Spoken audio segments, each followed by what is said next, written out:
여러분 안녕하십니까? 오늘은 5.18 민주화운동 42주년 기념일입니다. 국립 5.18 민주묘지에서는 정부가 주관하는 기념식이 예정돼 있습니다. 취재기자 연결하겠습니다. 김혜린 기자, 행사 준비는 모두 끝났습니까?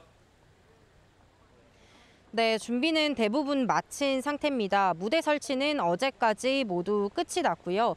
조금 전인 오전 7시부터 기념식 공연자 등 출연진들의 출입이 허용되면서 지금은 리허설이 본격적으로 시작됐습니다.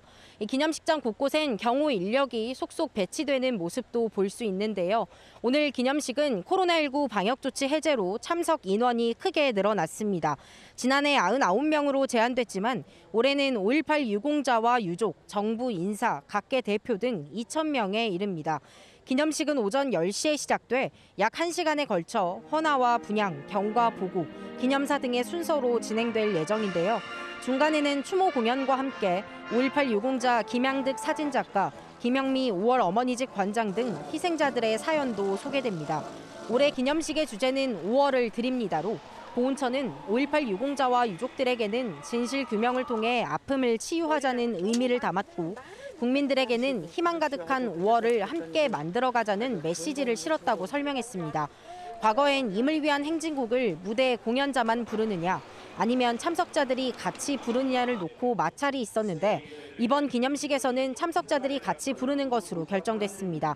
지금까지 국립 5.18 민주묘지에서 KBS 뉴스 김혜린입니다. 더불어민주당 지도부 등 100여 명의 의원들이 오늘 열리는 5.18 기념식에 참석할 예정인 가운데 하루 앞서 이재명 총괄 선대위원장이 5.18 묘지를 참배하고 대선 패배에 대해 사죄했습니다. 이 위원장은 호남의 압도적 지지에도 불구하고 패배했다며 감사와 함께 사죄를 밝혔고 5.18 전야제에도 참석했습니다. 한편 한덕수 국무총리 후보자는 기념식 하루 전인 어제 5.18 민주묘지를 찾아 참배했습니다.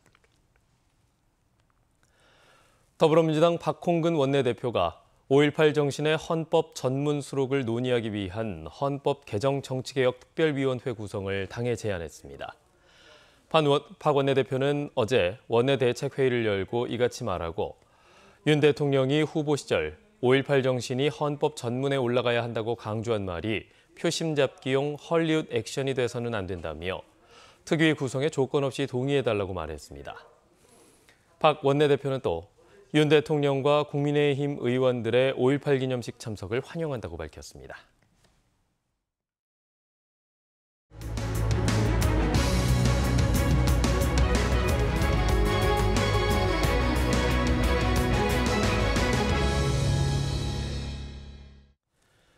오는 6월 1일 지방선거를 앞두고 치열한 선거구를 중심으로 살펴보는 시간입니다. 두 번째로 전현직 시장의 맞대결에 정의당 후보까지 나서서 큰 관심을 끌고 있는 목포시장 선거 알아보겠습니다. 김광진 기자의 보도입니다. 목포시장 선거는 3파전입니다.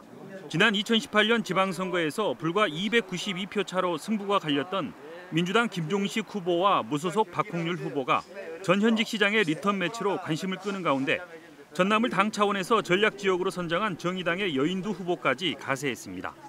행정 전문가를 자처하는 민주당 김종식 후보는 목포의 어려운 경제 여건과 현안들을 해결하고 완성하는 데 자신이 가장 적임자임을 강조합니다. 행정의 달인, 정책개발 전문가, 경제시장, 이렇게 브랜드 마케팅의 전문가, 다양한 닉네임을 가지고 있는데 아마 이 닉네임 속에 저 강점들이 잘 녹아 있다고 봅니다. 목포시 의원을 지낸 정의당 여인두 후보는 공공의료 중심도시 목포와 인구 소멸 없는 목포시 등을 주요 공약으로 제시했습니다. 목포시가 불통행정의 대명사로 지금 현재 이야기가 되고 있는데요. 이런 지점에서 제가 소통행정을 제대로 한번 할 수 있다. 무소속으로 출마한 박홍률 후보는 해상 케이블카 건설 등 자신의 성과에 대한 재평가와 함께 청년이 찾는 스마트 산단 조성 등을 핵심 공약으로 내세우고 있습니다. 해상 케이블카도 환경단체의 많은 또 분들이 반대를 했지만은 소통으로 모든 것을 이루어냈습니다. 소통으로 시민을 섬기고 소통으로 모든 현안을 해결해 나가는 인구 22만 명 붕괴에다 역점 사업으로 추진해온 목포대 의과대학 설립도 새 정부의 국정과제에서 빠지는 등 침체에 빠진 목포시. 시민들이 목포시장으로 누구를 선택할지 관심이 고조되고 있습니다. KBS 뉴스 김광진입니다. 참여자치 21이 6일 지방선거에서 더불어민주당 소속 후보 다수가 무투표 당선된 것과 관련해 논평을 내고 민주당이 독점 정치의 폐해를 없애기 위해 정치개혁에 나서야 한다고 주장했습니다. 참여자치 21은 무투표 당선의 경우 후보의 자질과 공약을 확인할 수 없고 시민들의 참정권을 박탈하는 것이라며 단독 출마자에 대해서도 유권자의 찬반 의사를 묻는 등 제도 개선이 필요하다고 강조했습니다. 이번 선거에서 민주당 광산구청장 후보와 광주시 시의원 후보 11명이 무투표 당선됐습니다. 층간소음 문제로 아파트 위층에 사는 부부를 살해하고 그 부모까지 다치게 한 혐의로 재판에 넘겨졌던 30대에게 무기징역이 선고됐습니다. 피고인은 정신적인 문제가 있는 상태에서 범행을 했다며 선처를 구했지만 재판부는 받아들이지 않았습니다. 김호 기자입니다. 지난해 9월 전남 여수의 한 아파트에서 벌어진 이른바 층간소음 살인 사건. 층간소음 문제로 시비 끝에 윗집 부부를 살해하고 함께 있던 이들의 부모에게도 흉기를 휘둘러 충격을 줬습니다. 살인을 저지른 36살 장모 씨에 대해 재판부가 무기징역을 선고했습니다. 광주지방법원 순천지원 제1형사부는 범행 수법이 극도로 잔인하고 숨진 부부의 자녀들이 한꺼번에 부모를 잃게 되는 등 범행 결과도 참혹하다며 양형 이유를 설명했습니다. 재판부는 또 장 씨에게 20년간 위치 추적 전자장치를 부착하라는 명령을 내렸습니다.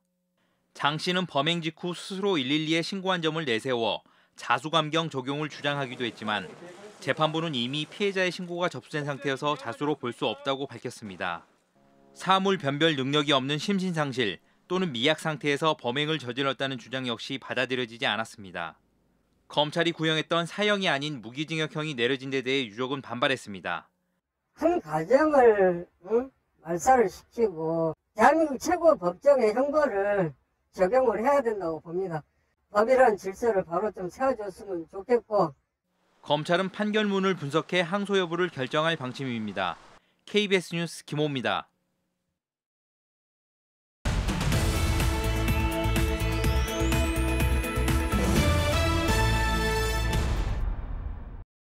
여수지방해양수산청이 여수 거문도 제2-3호교 건설공사 기본 설계 용역에 착수합니다. 제2-3호교는 거문도의 서도와 고도 사이 현재 3호교와 평행한 위치에 대형 차량이 양방향으로 다닐 수 있는 왕복 2차선으로 건설됩니다. 신안에서 생산되는 양상추 240톤과 적체류 1000톤을 대만으로 수출하는 선적식이 열렸습니다. 이번 수출에 참여한 35개 농가는 연 7억 원의 소득을 올릴 것으로 예상됩니다. 해양수산부가 내일 목포시에서 제11회 김해날 기념식을 개최하고 김 수출 유공자 표창을 수여합니다. 해수부는 김 수출이 괄목할 만한 성장을 하고 있다며 앞으로 종자 개발과 가공 등 김 산업을 적극적으로 지원하겠다고 밝혔습니다. 한국관광공사가 선정한 올여름 비대면 안심관광지 25곳에 전남 지역에서 3곳이 포함됐습니다. 선정된 곳은 낮은 구름과 평지로 이뤄진 무한 탄도와 각종 동식물을 보존해 학습 공간으로 조성된 한평 자연생태공원, 그리고 화순 마고 할미폭포입니다. 지금까지 단신 브리핑이었습니다. 오늘 새벽 2시 30분쯤 영광군 불감면 생곡리의 한 야산에서 불이 나 산림당국이 인력 90여 명을 투입해 진화 작업을 벌이고 있습니다. 산림당국은 산 인근의 돈사에서 발생한 화재가 산으로 옮겨붙으면서 산불이 발생한 것으로 보고 날이 밝는 대로 산불 진화 헬기 6대를 투입해 진화 작업을 강화할 계획입니다. 장애인단체가 5.18을 앞두고 장애인 권리 보장을 촉구하는 집회를 광주 금남로에서 열었습니다. 장애인 차별철폐연대는 어제 집회에서 5.18 이후 42년이 흘렀지만 장애인은 여전히 차별받고 민주주의를 누리지 못하고 있다며 장애인도 존엄하게 살 수 있는 사회가 돼야 한다고 주장했습니다. 그러면서 시설을 나올 수 있도록 돕는 예산 마련과 이동권 보장 정책 개선 등 장애인 권리 보장을 위한 예산과 정책 편성을 요구했습니다.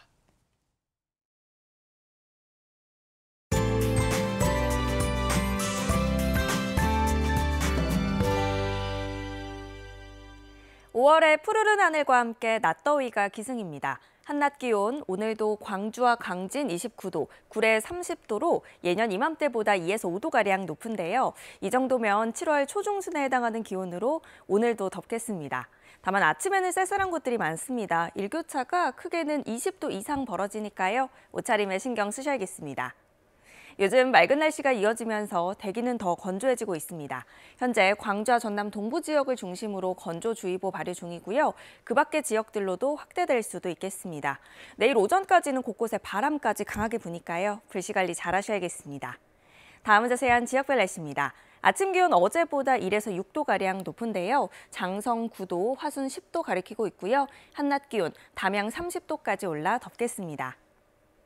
여수의 낮 최고 기온 25도, 순천과 광양 29도로 어제보다 1, 2도가량 높겠습니다. 목포의 낮 최고 기온 25도, 영암과 강진 29도까지 오르겠고요. 신안을 비롯한 도서 지역은 23도에서 25도가 예상됩니다. 서해남부 북쪽 먼바다는 바람이 강하게 불고 물결이 최고 2.5m로 다소 높겠습니다. 당분간 대체로 맑고 초여름 더위가 이어지겠고요. 다음 주에는 기온이 더 오르겠습니다. 날씨였습니다. 뉴스를 마칩니다. 여러분 고맙습니다.